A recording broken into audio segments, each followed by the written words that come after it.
simple balade dominicale, pas du tout. Derrière ce rassemblement, une noble cause, lutter contre la mucoviscidose. 200 motards avaient fait le déplacement pour les 8e virades de l'espoir. J'ai ma belle-fille qui a perdu son enfant. Il était âgé de 18 ans de la mucoviscidose. Parce qu'avant, je connaissais ce mot dans les journaux. Là, j'ai appris ce que c'est. Elle m'a bien expliqué ce que c'est. Alors tous les ans, on participe à cette manifestation. Allier les motards à la lutte contre cette maladie génétique incurable, la plus fréquente chez les enfants, une idée originale qu'a eue Béatrice il y a 2 ans. Un jour, mon fils est rentré à la maison, il m'a dit, tu sais maman, mon copain à l'école, il s'appelle Alexandre, il a une maladie grave. J'ai expliqué à mon fils, en fait à ma façon, en faisant des recherches sur internet, ce que c'est que la mucoviscidose et puis d'une façon toute naturelle.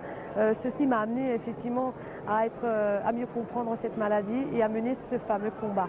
Des motards au grand cœur qui n'ont pas hésité à faire des dons. Environ 5 000 € ont été collectés.